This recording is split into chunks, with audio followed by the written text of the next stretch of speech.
So the selection process for the S.A.S, yes, it is notoriously honking. It's a disgusting process, right? But here's the key to it, right? Here's the key. So I always say to young lads, ask someone who's passed and not someone who's failed. Because if you ask someone who's failed, you'll get a lot harder picture than someone who's passed, all right? Now, I'm not going to tell you it's easy, because it wasn't easy. But I'm not going to tell you it's impossible either.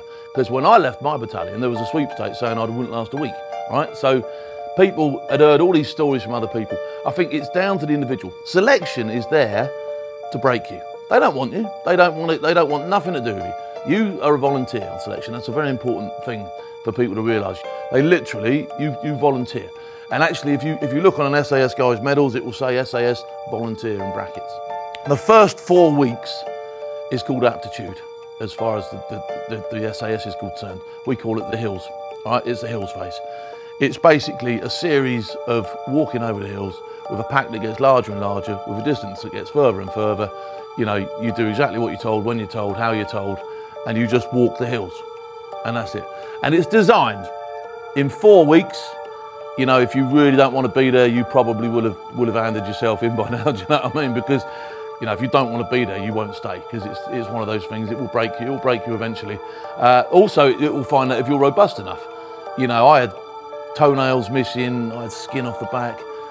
You know, I had blisters on my feet. I had a dislodged retina. I had all sorts wrong with my body by the end of that 4 weeks. You know, I had plenty of excuse to say, I'll tell you what, I've had enough. Do you know what I mean? But I wanted to be there. At the end of that 4 weeks, they probably don't even know your name. They're certainly not interested.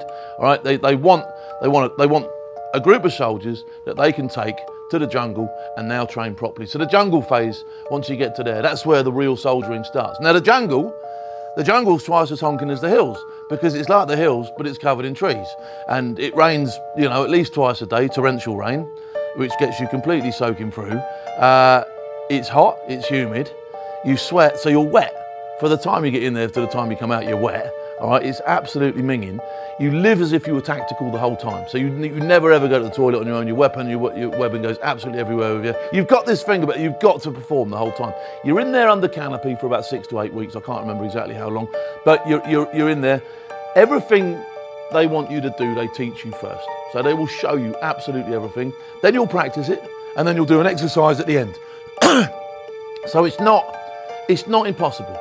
But it is extremely hard. Like I say, with all these other things going on, you've got insects, you've got everything wants you dead in the jungle. Everything, including your instructors, right? Nobody wants you alive, okay? So again, if you're not going to make it mentally, you're going to get found out in the jungle. You're going to get found out. There's no chance you're going to get to the end of 8 weeks living like that unless you really want to be there.